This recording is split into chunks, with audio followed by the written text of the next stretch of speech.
Assalamualaikum warahmatullahi wabarakatuh. Anak-anak Ustazah, bertemu kembali kita dalam pelajaran tematik tema 3A, subtema 3, pembelajaran 5 dan 6. Pada pembelajaran 5 dan 6 ini, kita akan membahas tentang pertama, daur hidup nyamuk dan daur hidup lalat. Kedua, cara menghargai perbedaan antar teman. Ketiga, memberikan saran dengan bahasa yang santun. Keempat, menyelesaikan soal perkalian. Baiklah, sebelum pelajaran kita mulai, marilah kita awali terlebih dahulu dengan membaca doa. Bismillahirrahmanirrahim. Rabbi zidni ilman warzuqni fahman wa amalan sholihan. Amin. Saat musim hujan, ada genangan air di mana-mana. Air yang menggenang dapat menjadi sarang nyamuk. Nyamuk adalah salah satu jenis serangga. Pada beberapa jenis nyamuk, gigitannya dapat menimbulkan penyakit, seperti malaria dan demam berdarah. Tahukah antum daur hidup nyamuk? Daur hidup nyamuk dimulai dari telur. Telur nyamuk berada di air, kemudian telur nyamuk ini menetas menjadi jentik nyamuk. Jentik-jentik ini kemudian tumbuh dan berubah menjadi pupa. Pupa tidak bergerak, tapi pupa dapat berpindah karena dorongan gerakan air. Selanjutnya, pupa berubah menjadi nyamuk dewasa. Nyamuk terbang ke udara, nyamuk dewasa akan kembali ke air untuk bertelur. Jenis serangga lainnya adalah lalat. Lalat ada banyak di sekitar kita, apalagi di dekat tempat yang berbau busuk, misalnya tempat sampah. Kita dapat sakit perut jika makan makanan yang dihinggapi lalat. Bagaimanakah lalat dapat berkembang biak menjadi banyak? Lalat berkembang biak dengan bertelur. Lalat bertelur di tempat yang hangat, misalnya di atas timbunan sampah atau di atas makanan yang terbuka. Telur-telur tersebut akan menetas dan menjadi larva atau belatung. Larva memakan apa yang ada tersedia di sekitarnya. Larva lalu berkembang menjadi pupa. Pupa adalah sejenis kepompong. Setelah 4-5 hari, lalat akan keluar dari dalam pupa. Selain nyamuk dan lalat, masih ada banyak jenis serangga di sekitar kita. Ada capung, kupu-kupu, dan juga belalang. Akila gemar sekali membaca buku tentang kupu-kupu. Dari buku tersebut, Akila jadi tahu berbagai jenis kupu-kupu dari seluruh dunia. Kupu-kupu tersebut memiliki sayap yang sangat indah. Berbeda dengan Akila, Sabrina lebih suka membaca buku tentang tanaman bunga. Meskipun berbeda buku kegemaran, mereka sering membaca buku bersama. Akila senang mendengarkan cerita Sabrina tentang tanaman bunga yang ia baca. Sabrina juga senang ketika Akila menunjukkan gambar jenis kupu-kupu yang sangat disukainya. Akila dan Sabrina saling menghargai kegemaran masing-masing. Sikap saling menghargai membuat mereka tetap hidup rukun. Nyamuk berkembang biak dengan bertelur. Nyamuk bertelur di genangan air. Sekali bertelur, nyamuk dapat menghasilkan kurang lebih 300 telur. Di suatu kolam, ada 4 ekor nyamuk yang bertelur. Berapa kira-kira banyak telur nyamuk di kolam tersebut?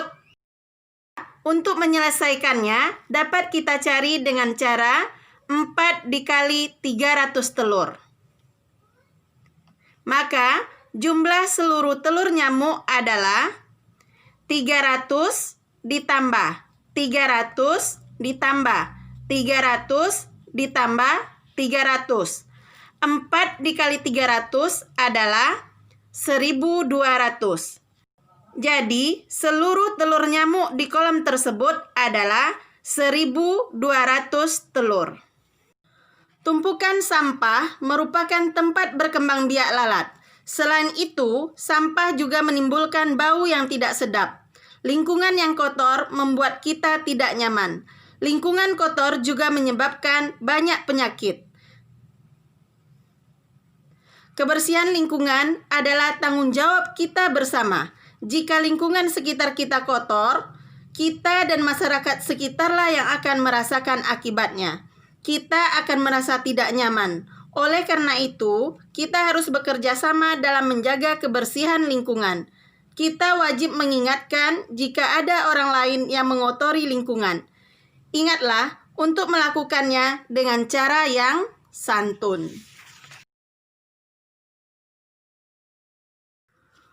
Untuk menjaga kebersihan, suatu sekolah akan menyediakan banyak tempat sampah. Sekolah tersebut terdiri dari gedung SD, SMP, dan SMA. Jika setiap gedung akan menyediakan 40 tempat sampah, berapa banyak seluruh tempat sampah yang disediakan? Ayo, ingat kembali cara menentukan hasil perkalian. Perhatikan contoh berikut ini. Pertama, 135 dikali 4. Soal ini dapat kita selesaikan dengan cara bersusun panjang dan bersusun pendek. Cara bersusun panjang dapat kita kerjakan sebagai berikut. 135 bentuk panjangnya adalah 100 ditambah 30 ditambah 5. Maka, yang pertama kita kalikan satuannya terlebih dahulu. 5 dikali 4 sama dengan 20. Kemudian yang puluhan. 30 dikali 4 hasilnya 120.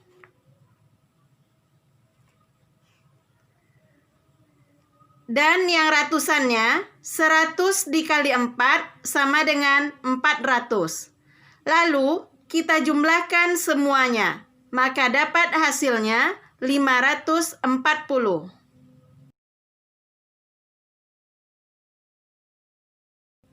Dengan cara bersusun pendek sebagai berikut. 135 dikali 4, yang pertama satuannya kita kalikan dengan 4. Maka 5 dikali 4 sama dengan 20. Tulis angka 0, kemudian sisipkan angka 2. Lanjutkan, 3 dikali 4 sama dengan 12. Lalu tambahkan dengan angka yang kita sisipkan tadi, yaitu angka 2. Maka dapat hasilnya 14. Angka 14 yang kita tulis adalah angka 4, kemudian sisipkan 1. Selanjutnya, 1 dikali 4 sama dengan 4. Lalu, tambahkan dengan angka 1 yang kita sisipkan tadi. Maka dapat hasilnya 5. Maka, 135 dikali 4 sama dengan 540. Contoh yang kedua, kita akan membuat perkalian 2 angka dengan 2 angka. Contohnya, 36 dikali 12. Angka 36 bentuk panjangnya 30 ditambah 6. Dan 12 bentuk panjangnya 10 ditambah 2.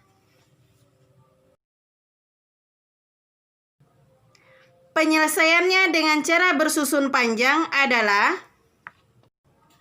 yang pertama, 6 dikali 2 sama dengan 12. Kemudian, 30 dikali 2 sama dengan 60. Selanjutnya, kita mau mengalihkan puluhan penggalinya. 6 dikali 10 sama dengan 60. 30 dikali 10 sama dengan 300. Maka, dijumlahkan seluruhnya sama dengan 432. Dengan cara bersusun pendek dapat kita kerjakan sebagai berikut.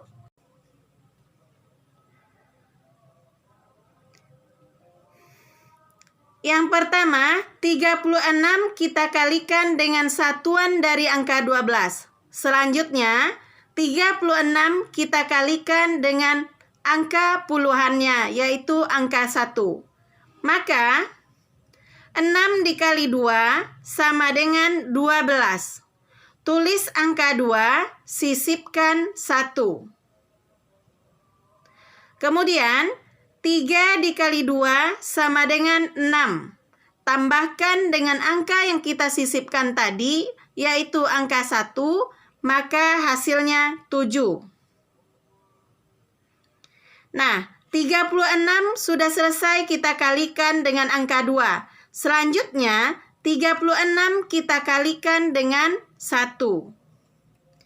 6 dikali 1 sama dengan 6. Angka 6 kita tulis di bawah angka 7 atau tepatnya di bawah angka puluhan. Kemudian 3 dikali 1 sama dengan 3. Setelah dapat hasilnya, kemudian baru kita jumlahkan. 2 ditambahkan di bawahnya kosong, maka hasilnya 2. 7 tambahkan dengan 6, hasilnya 13, sisip 1 di atas. 1 ditambah 3 sama dengan 4. Maka 13 dikali 12 adalah 432. Alhamdulillah anak-anak ustazah, materi pelajaran kita sudah selesai. Silakan disimak kembali video ini agar antum lebih mengerti. Assalamualaikum warahmatullahi wabarakatuh.